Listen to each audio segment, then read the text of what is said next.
E aí, pessoal, eu sou Alexandre Batista e esse é o Costelinha, o podcast do Ultimato do Bacon. A gente aqui tá hoje com o Lucas Souza. Tudo bom, Lucas? Alexandre, tudo bem, cara? Prazer estar aqui com você para mais um Costelinha. E, hoje a gente vai falar de assunto que a gente gosta, né? Vamos falar de HQ nacional, né?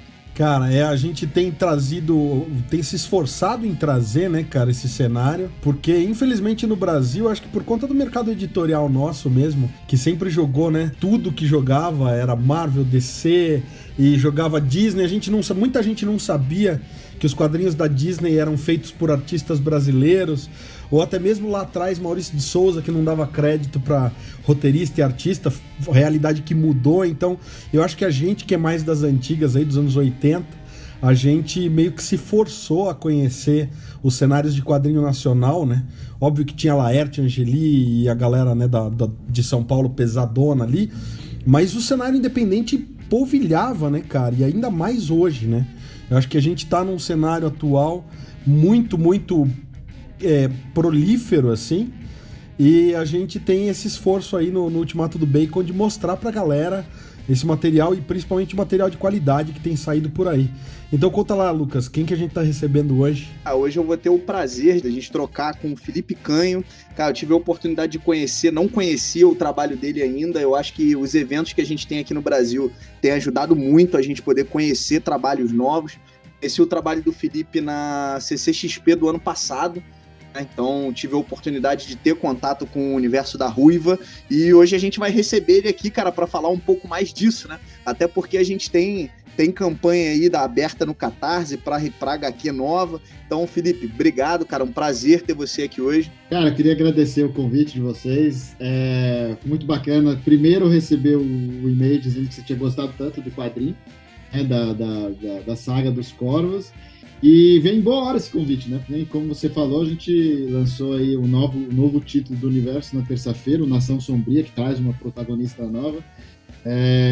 Então, assim, vem boa hora o convite, eu agradeço demais, cara. Vamos bater papo de quadrinho. Eu queria aproveitar, cara, Alexandre, já vou tomar aqui a frente para fazer a minha primeira pergunta. Eu nunca tenho chance, cara. O Alexandre sabe que eu sou um cara empolgado, cara, então eu já trouxe aqui, Felipe, um negócio que me chamou muito a atenção quando eu fui ler a primeira vez aqui as primeiras edições da Ruiva, cara, foi esse universo que você criou, né, que é uma terra distópica. Eu te confesso que me veio ali na cabeça um pouco de Mad Max, mas tem algumas outras referências legais, e você misturou isso com o Velho Oeste e trouxe uma protagonista feminina realmente muito forte, né, cara, só o que ela passa ali nessa primeira saga já é bem relevante e desafiador.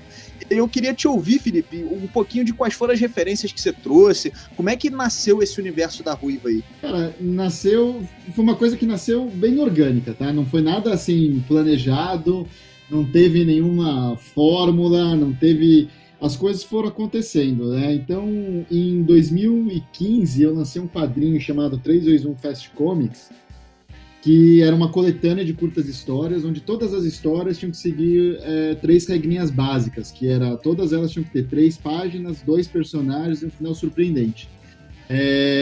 E aí eu convidei o Fabiano Neves para vir, isso foi em 2014, desculpa. Eu convidei o Fabiano Neves para vir fazer uma história, um 321, e eu perguntei para ele o que ele queria ilustrar, o que ele queria desenhar. O Fabiano, ele é um cara com muita bagagem, ele tem aí 15, 20 anos de carreira, já passou por Marvel e DC. Ele me contou que ele sempre foi muito fã de Velho Oeste, de Western, e ele nunca tinha trabalhado num quadrinho de Velho Oeste, então ele queria fazer alguma coisa nessa pegada. E eu confesso que lá atrás, eu nunca fui muito fã do gênero. Eu tinha assistido alguns clássicos na faculdade de cinema, no mestrado depois, mas o meu pai nunca foi assim fanático pelo gênero, e eu também nunca embarquei nessa. Então, assim, era difícil eu assistir um Velho Oeste em casa, né? Ou ler alguma coisa de Velho Oeste. Eu nunca tinha lido Tex, por exemplo. E aí eu cheguei pro Fabiano e falei, cara, vamos fazer o seguinte, então, como eu não domino bem as regras do gênero, eu posso fazer uma coisa diferente, botar uma coisa diferente, uma coisa mais de aventura. Ele falou, desde que tenha a temática de Velho Oeste e eu puder desenhar um cowboy, faz o que você quiser. Eu falei, beleza. Aí um dos Velho Oeste que eu tinha assistido, que eu tinha gostado muito, era o The Quick and the Dead, né, do Sam Raimi. E, aliás, eu fui reassistir agora faz pouco tempo, nem é um filme tão bom assim, mas eu lembro que eu tinha me divertido quando eu assisti. E a personagem principal daquele filme lá é a Sharon Stone. Toda assim, tipo, valentona e tal, ela é também uma gunslinger, então ela manja bem dos tiros e tal. E aí eu propus pro Fabiano, eu falei, cara, ao invés de fazer um cowboy, vamos fazer uma personagem nova, só que a gente tem que fugir da Sharon Stone, vamos fazer uma coisa diferente. E aí eu propus dele desenhar uma cowgirl ruiva. E foi assim que a ruiva surgiu. E aí eu coloquei ela, o twist de aventura que eu botei nesse primeira história foi exatamente trazer um elemento sobrenatural para aquela história. E aí foi assim que surgiu a primeira sementinha do universo The Film Curse. Aí um ano depois o Fabiano veio conversar comigo, ele falou, cara, eu gostei muito daquela personagem, daquela pegada, você não quer fazer alguma coisa além de uma história curta de 3 páginas? E foi aí que a gente começou a bolar a história da primeira saga, que acabou se tornando Os Corvos de Manaulana.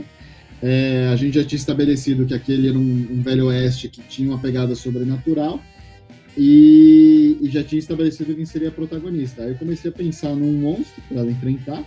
Eu não queria apelar para algumas figuras aí mais conhecidas, né, do gênero, tipo um lobisomem, um vampiro, alguma coisa assim. Eu quis pegar alguma coisa completamente diferente. Aí eu não lembro de onde veio a inspiração de criar os corvos, mas foi daí que surgiu. E aí eu sou fã de criar justificativas para tudo dentro dos meus quadrinhos e das minhas histórias. Então, se aquele mundo tinha uma pegada sobrenatural, ele precisava ter um porquê por trás. Por que existe o sobrenatural? Eu sempre me pergunto essas coisas. E, na ocasião, a gente estava em São Paulo passando pela crise lá de água. Estava tendo muito racionamento de água, os níveis das represas estavam baixos, muito lugar passando por uma seca.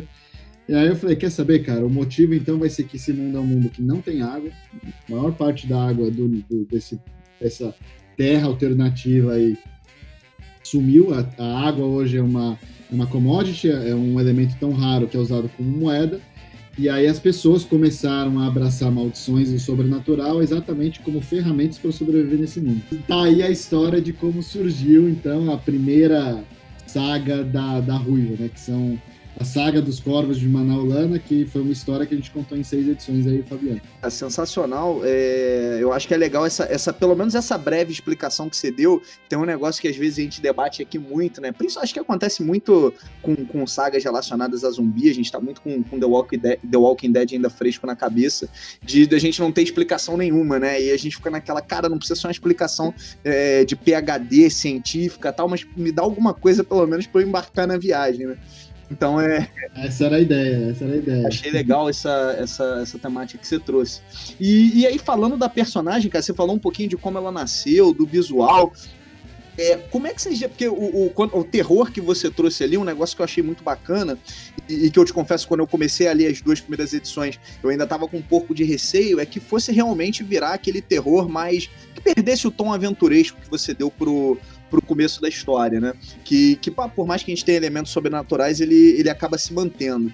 E aí a pergunta é, cara, o que a gente pode esperar dessa nova edição que tá vindo, que tá lá no Catarse ainda? E queria que se você pudesse falar um pouquinho também das crônicas pra gente. Eu, infelizmente, no dia que eu fiz a compra lá da história dos corvos, eu não comprei as crônicas, cara. Eu achei que as crônicas não fossem uma história à parte. E depois um amigo nosso, até que também é seu fã, advertiu, falou, não, cara, tu deveria ter comprado as crônicas também, porque tem coisa legal lá, traz algumas outras histórias desse universo. E aí eu queria ouvir um pouquinho de como é que você tá imaginando essa expansão desse universo e o que a gente pode esperar dessas 2 HQs. E aí já dando uma dica pra galera que eu aproveitei agora essa edição do Catarse, tem lá uma opção pra gente receber as crônicas junto também, então já aproveitei e fui nessa opção. Fica aí a dica para quem não tem ainda as crônicas. Valeu, brigadão, cara. Então, de novo, foi o que eu falei, as coisas elas vão acontecendo, entendeu? Tipo, a gente nunca... Primeiro que quando a gente começou a contar a história da Ruiva, a gente nunca imaginou um universo. Eu e o Fabiano, a gente partiu para contar uma história. E aí, no meio do caminho, a gente sempre usou financiamento coletivo, né, para financiar as nossas obras, tanto aqui quanto nos Estados Unidos. Então, a gente sempre usou o Catarse e o Kickstarter. E aí, no meio do caminho, surgiu a oportunidade da gente firmar uma parceria aí com a Rock Manor Games, que é uma empresa americana de jogos de tabuleiro, para produzir um board game baseado no Film Curse, né, baseado no nosso quadrinho. E como a gente, como eu disse, a história da Ruiva nunca foi um universo, era uma história dela, era uma aventura dela, era ela, o Jebediah e os Corvos. Então, assim, era um núcleozinho, né? E aí, quando a gente começou a conversar do jogo, o designer do jogo, o Mike, ele falou, cara, tipo, seria bom a gente ter mais coisa, né? Ter mais personagens, mais monstros e tal. E aí eu virei pra ele e falei, chá comigo, né? Vamos... Deixa que eu bolo umas coisas pro jogo, mas eu não gosto, que nem eu te falei, eu não gosto de bolar só um personagem, só pra isso, entendeu? E aí as crônicas surgiram exatamente para meio que preencher essa lacuna que o jogo demonstrou que precisava, né, que tinha lá. Então as crônicas foi exatamente isso, é um livro, né, é um quadrinho com 7 curtas histórias, as páginas variam entre 7 a 8 páginas cada história, desenvolvidas exatamente para apresentar novas locações dentro desse mundo, novos personagens, novos monstros, novas maldições, e trazer um pouco de narrativa para tudo isso que está sendo criado. Então, daí que surgiu as crônicas de The Film Cursed. E foi um dos quadrinhos mais legais que eu tive a oportunidade de trabalhar, porque eu consegui montar realmente um timaço de artista. Você tem caras que até então só tinham feito coisa para Marvel ou para DC, que é o caso do Luke Ross. Consegui trazer o Pedro Mauro, que é um veterano aí da Bonelli, que já desenhou muita coisa lá pro cenário italiano de quadrinho, e é um cara fanzaço de Velho Oeste. Trouxe o Geraldo Borges. Cara, foi muito legal conseguir trabalhar com toda essa galera para expandir o universo da Ruiva, né? O José Luiz também. Cara, assim, foi uma equipe fantástica. Acho que são mais de 12 artistas, se não me engano. Vale a pena conferir. E o Nação Sombria surgiu porque um dos personagens que eu criei para o jogo, e aí foi para o jogo mesmo, as crônicas já tinham sido lançadas, e a gente bateu meta estendida no Kickstarter do jogo, e aí o Mike veio falar, acho que seria uma oportunidade boa da gente bolar algum personagem novo aí, não? E aí eu bolei a carteira, a Laverne, né? E, cara, essa personagem me impactou tanto, que ela pediu uma história só dela, cara. É impressionante como a personagem já nasceu poderosa, com tanta coisa a dizer, né? E eu peguei essa personagem e falei, vou escrever uma história para ela. Então, foi o que eu falei, as coisas foram acontecendo de forma orgânica. Então, a gente criou o quadrinho, que apareceu o jogo, e aí deu a oportunidade para um novo quadrinho, uma expansão, né, narrativa, que aí trouxe, entendeu? As coisas foram meio que acontecendo. E aí o Nação Sombria, que é esse quadrinho novo, que traz a história da Laverne, a história dela era uma carteira, e ela recebe um pacote misterioso, amaldiçoado, para ser entregue na linha de frente de uma guerra entre a Federação do Texas e a Nação Comanche. E esse pacote tem um caçador de maldições na cola, porque para dar um contexto aqui, a Ruiva é uma caçadora de maldições, mas ela não é a única. Vários caçadores de maldições neste mundo. E um dos personagens que a gente criou para o Crônicas, que é o Alistair Fairweather, eu pude trazer ele para o Nação Sombria. Então ele é um caçador de maldições, ele está atrás desse pacote. E aí numa reviravolta aí da história, que aí eu vou convidar todo mundo que se interessar para pegar o quadrinho para ler depois, eles acabam concordando em entregar o pacote juntos para aí depois ver o que acontece. Então a gente segue a história do Nação Sombria, exatamente isso. A gente parte da ex-capital, dos ex-Estados Unidos, que não existem mais. A gente parte de Washington e vai descendo até o Texas para aí depois entrar no território Comanche. E é uma aventura meio, entre aspas, Senhor dos Anéis, que eu digo assim, é uma road trip, entendeu? Várias coisas vão acontecendo nessa viagem deles até o coração do Texas. Felipe, eu queria aproveitar que você mencionou aí Senhor dos Anéis, porque uma dúvida que eu tinha, assim, vocês têm algum contato com o material do Stephen King da Torre Negra, não? Não, cara, eu só fui, bem sincero, eu nunca fui de ler Stephen King. Eu não gosto de filme de terror, eu sou um cara assim, tipo, eu sou muito impressionável. Então, por exemplo, eu comentei aqui que eu tenho jogado Warzone no Call of Duty, cara, juro, o primeiro mês que eu ia jogar antes de dormir, cara, o meu cérebro não desligava, eu continuava jogando no meu sonho, cara, no sono. Então, assim, eu quando assisto um filme de terror e eu vou dormir, cara, eu tô dentro do filme. É uma experiência, tipo, é terrível isso, cara. Então eu tento evitar ler material de terror, ou consumir material de terror, né? Aham. E aí, cara, vieram me apontar certas similaridades quando eu já tinha 2, 3 edições da Ruiva lançadas. Eu conheci Torre Negra, Aí eu fui atrás pra ver. E eu acho que eu já li quase tudo que a Marvel lançou do Torre Negra, cara. Eu me apaixonei pela adaptação. Eu não li ainda o livro original. Eu comprei o primeiro, do Stephen King, quero ler. Até porque não é um material de terror. Eu não senti que seja um terror, assim, muito terror mesmo, que nem as outras coisas do Stephen King. Concordo contigo. E não gostei do filme, infelizmente. É ruim mesmo. Achei ruim pra caramba o filme.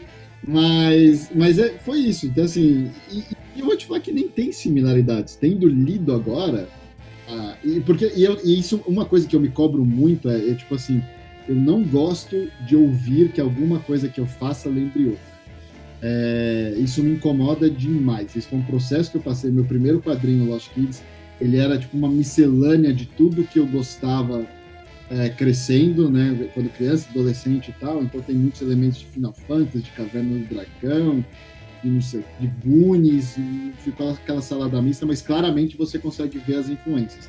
E de lá pra cá eu tento assim, se alguém vira pra mim e fala assim, putz, que legal, é tipo tal coisa, se eu ainda consigo mudar, se ainda tá em fase de produção, em fase de desenvolvimento, eu vou fazer questão de mudar.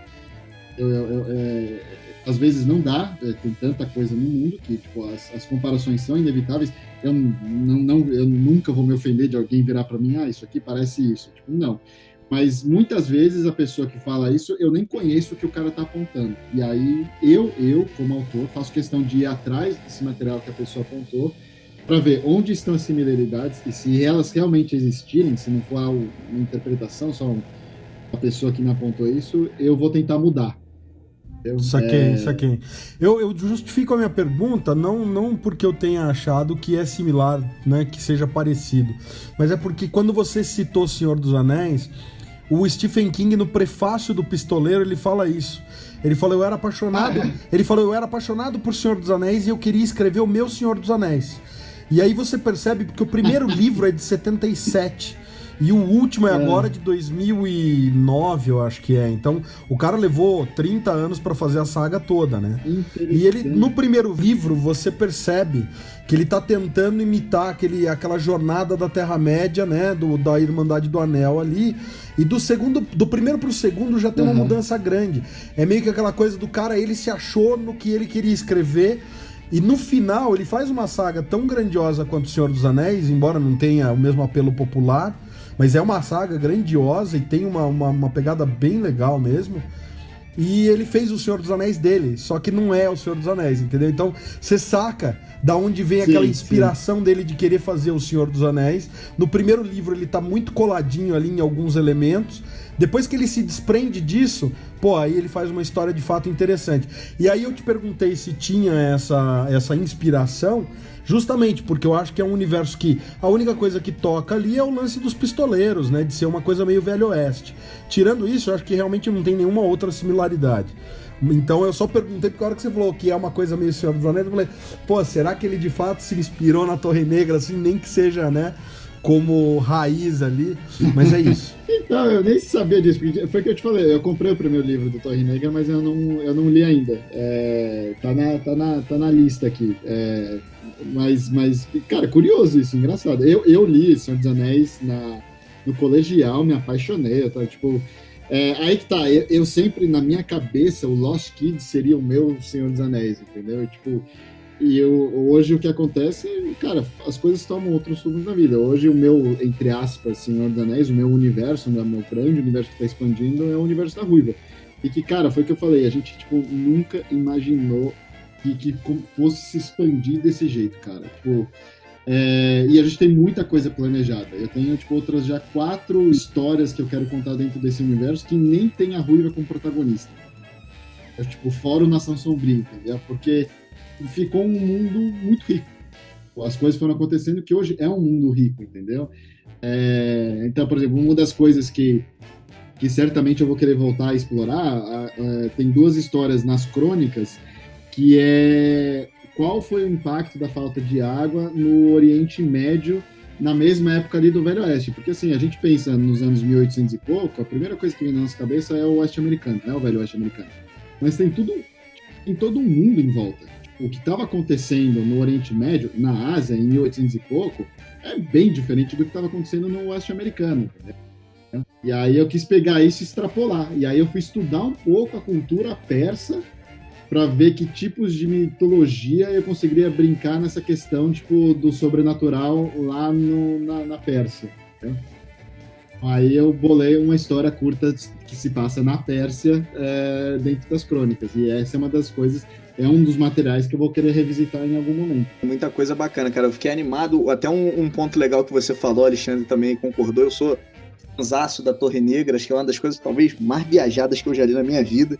Alexandre leu aí também, cara, ele vai pra todos os lados, assim, e o que você falou é perfeito, cara, tem um elemento de terror, mas não é aquele terror que a gente tá acostumado do Stephen King, né, It, e outras obras dele aí que realmente causam alguma dificuldade pra dormir, um terror realmente mais leve. E aí queria aproveitar, Felipe, nessa pegada, você falou um pouco de outras obras, pra galera que tá ouvindo o nosso podcast, tá ouvindo aqui o Costelinha, que quiser conhecer, gostou da Ruiva, quer conhecer outros trabalhos teus, o que você, olhando aí na prateleira de tudo que você já fez, cara, que 3 obras aí suas você, de repente, dá de dica pra gente conhecer também, pra conhecer um pouco mais o teu estilo e ver realmente outras construções que você fez?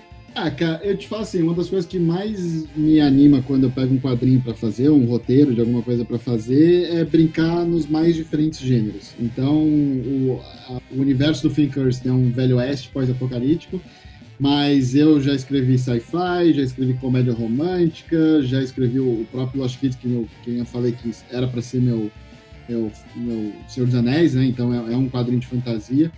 Eu acho que 2 destaques, além do Finkhurst, seria o Adágio, que é a minha ficção científica, que foi um dos vencedores do PROAC em 2017, 18, acho que ganhou o PROAC em 2017, foi publicado em 2018, isso. É uma ficção científica, um futuro próximo, onde as pessoas podem ou fazer lives dos seus sonhos, ou gravar os sonhos e postar online. Né? E todo mundo vem falar que isso é um conceito muito Black Mirror, e eu nunca assisti Black Mirror na vida. Tipo, tá na lista do Netflix também. Mas isso esse tipo de coisa que todo mundo fala e eu adoro ouvir, porque falam que é um bom episódio de Black Mirror. E como todo mundo acha que Black Mirror é animal, eu acho que eu fiz alguma coisa direito com esse quadrinho. E aí, nesse contexto de você poder dar upload dos seus sonhos, ou fazer live stream do sonho, tem uma protagonista, a Kaia. O sonho dela é ela se tornar uma dreamer famosa. Nesse futuro próximo, o conteúdo tradicional que a gente conhece, séries e filmes, meio que não existe mais. As pessoas agora só assistem sonhos umas das outras. E aí as celebridades desse mundo são aquelas pessoas que conseguem ter sonhos lúcidos e que começam até a serializar os seus sonhos, entendeu? E aí é nesse contexto que a gente conhece a Kaia, e a vontade na vida dela, o maior sonho da vida dela é se tornar uma dreamer famosa, uma celebridade. E aí nessa pegada ela acaba criando um gênero novo dentro da plataforma, que é o gênero do terror, o gênero do pesadelo, sendo transmitido nessa plataforma. É bem legal, cara. Esse é um quadrinho que eu recomendo bastante. Esse foi um que você me recomendou lá na hora, cara. Quando eu comprei a Ruiva, já tinham me recomendado, né, a história da Ruiva. E aí eu fui lá pra pegar a Ruiva, você, na sequência, me recomendou o Adágio. E foi uma HQ que eu peguei, cara, eu acho que é exatamente isso que você falou. eu sou fã de Black Mirror, então posso te falar, é um excelente episódio de Black Mirror. Valeu. Me animou, assim, bastante, bem legal, um conceito diferente e que faz a gente pensar um pouco, né, cara? Então acho que quando a HQ ela faz isso, a gente termina de ler e a gente fica pensando assim, caraca, a gente pode estar indo pra alguma coisa similar a isso aí mesmo. Uhum. É legal, né, cara? É muito bacana. Então, gente, pelo amor de Deus, quem tiver a oportunidade, pode pegar a Adágio, que é muito boa. Valeu, obrigado, cara. É um quadrinho assim, eu fiquei muito feliz dele ter sido contemplado com o PROAC e mais feliz ainda de ver o público que ele formou, as críticas. Eu só recebi críticas positivas, assim, mas muito positivas desse trabalho. Muita gente vem falar que é meu melhor trabalho, que é meu trabalho mais maduro e tal. Eu espero, né, que de 2018 para cá eu já tenha conseguido soltar outras coisas, mas o que eu acabei soltando nesse meio tempo vai ser o Nação Sombria e o capítulo final da Ruiva 6, né? Então ainda estou dentro desse universo do Fiend Curse. E aí uma outra obra também que eu recomendo bastante é o Escolhas, que é um quadrinho que eu fiz com o Gustavo Borges, né, do Pétalas e do Cebolinha, e da Cris Petter, que não precisa de apresentação, ela é uma excelente colorista e quadrinista também, né? Inclusive, tanto o Gustavo e a Cris já foram indicados ao Eisner, né? Eles foram indicados pelo Pétalas e acho que a Cris foi indicada também por alguma coisa na Vertigo que ela fez. Mas enfim, o Escolhas traz a história do João Humberto. Ele é um garotinho que ele sonha em ser o primeiro super-herói do mundo. É um mundo real, comum, como o nosso. E ele cresce assistindo o desenho animado do super-herói, lendo as aventuras do super-herói favorito dele. Ele porque quer se tornar o primeiro super-herói de verdade do mundo. E aí todas as escolhas de vida dele, quando ele vai crescendo, refletem esse sonho. Ele nunca larga a mão desse sonho. E aí eu até brinco que o Escolhas e o Adágio são tipo, duas partes de uma trilogia não oficial de sonhos. Eu adoro discutir sonhos, tanto literais quanto aqueles sonhos que a gente tem de querer fazer alguma coisa na vida. E aí são duas HQs que realmente se conversam bastante, apesar que o Escolhas tem uma pegada um pouco mais infanto-juvenil. Porque o Adágio, ele é mais adolescente mesmo, mais censura 16, 17, 18 anos aí. Legal, Felipe. Essas escolhas eu não li ainda, vou certamente buscar aqui para poder fazer a leitura também, fica a indicação. Bom, Alexandre, queria abrir aí, cara, eu te interrompi 300 mil vezes, se você tem mais alguma última pergunta aí pro Felipe, cara, para poder te dar espaço aí também, cara, eu vou me empolgando aqui, aí vou igual um trator, né? Não, cara, mas é normal, eu acho que a gente tem esse privilégio de poder trocar ideia com bons autores aí. Eu só queria perguntar pro Felipe a respeito do universo da Ruiva, qual é a sequência certa, né? Certinho, bonitinho, para quem tá interessado, e como o pessoal pode fazer para adquirir as HQs, né?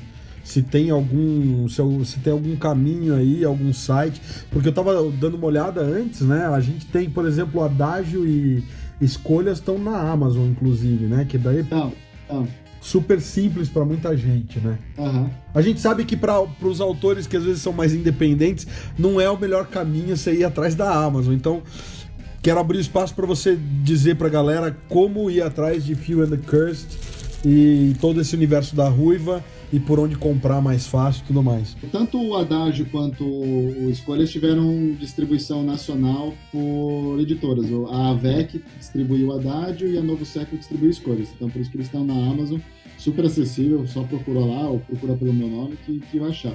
Os quadrinhos do Few and Curse, da Ruiva, eu nunca quis botar na mão de uma editora, porque sempre foi algo que a gente fez com o suporte de uma fanbase apaixonada. A gente sempre trabalhou nesse formato de financiamento coletivo e, sendo bem sincero, vale mais a pena ter esse canal direto com os fãs do que usar uma distribuição nacional, como eu fiz com outros títulos que eu já trabalhei. E aí, assim, entre Crônicas, Saga dos Corvos e Nação Sombria, não tem uma ordem específica. Você pode começar por onde você quiser. Claro que são histórias que, por exemplo, se você tiver lido a Saga dos Corvos e for ler as Crônicas, você vai ter um entendimento um pouquinho maior, ou pegar detalhes um pouco mais. Não é questão de entender melhor a história, é mais pegar detalhes. Aquele personagem apareceu ali, tá aparecendo aqui também.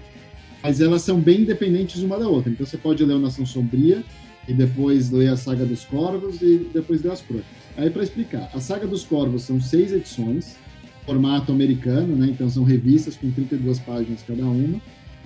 Enquanto que o Crônicas é uma graphic novel mesmo, é um livro em quadrinhos com 96 páginas, e o Nação Sombria também é um livro em quadrinho com 96 páginas. Hoje, o melhor lugar para pegar tudo é no Catarse. catarse.me/Nação Sombria. Entra lá, vai ter os combos só Crônicas com Nação Sombria, ou só Nação Sombria com a Saga dos Corvos, ou os 3 tudo num pacote só, com preços acessíveis, inclusive. Eu e Fabiano, a gente tomou a decisão, a gente vai descontinuar as revistas individuais dos Corvos e vai lançar um trade ainda esse ano, provavelmente no segundo semestre, que vai reunir as 6 revistas num livro em quadrinho só, com mais de 144 páginas, mais de 180 páginas, alguma coisa assim. Acho que é isso, mais de 180 e poucas páginas. Então a ideia é que entrando em 2021, a gente vai ter os 3 obras como livros em quadrinhos. Nação Sombria, Corvos de Manaulana e o Crônicas de Defin Curse. E aí, claro que eu e o Fabiano, a gente já está trabalhando na próxima aventura da Ruiva, né? Mas aí é coisa para 2021. E além de tudo isso, tem o board game, que foi produzido pela Rock Manor Games, mas vai ser distribuído aqui no Brasil pela Conclave. Legal. E o fã aí de board game vai poder também... E aí, se eu não me engano, a Conclave tem distribuição, Amazon, Submarino, eles têm os canais deles lá, deve ser fácil de achar também. E quem não quiser entrar no Catarse, tem a loja da editora, que é loja-timberwolf.com.br. Sensacional, sensacional. Felipe, obrigado, te agradecer, cara. Eu acho que é muito legal a gente poder bater esse papo, entender um pouquinho mais dos desafios, né, de como é que vocês pensaram para criar esse universo. Estamos aqui, acho que eu, o Alexandre e certamente o pessoal que está ouvindo a gente aí também no podcast, ansioso pelas próximas aventuras aqui da Ruiva e desse universo. E obrigado pelas dicas, porque é sempre legal a gente conhecer outras obras e tudo que você já fez. Então, obrigado aí pelo teu tempo.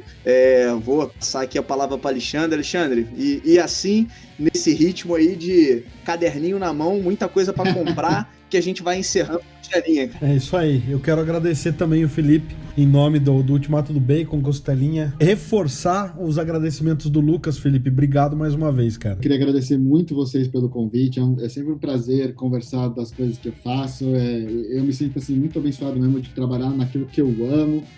E, cara, foi o que eu falei. Eu posso passar horas conversando das coisas que eu faço, porque realmente me dá muito, muito prazer, não só produzir elas, mas conversar a respeito também. Então é muito bacana.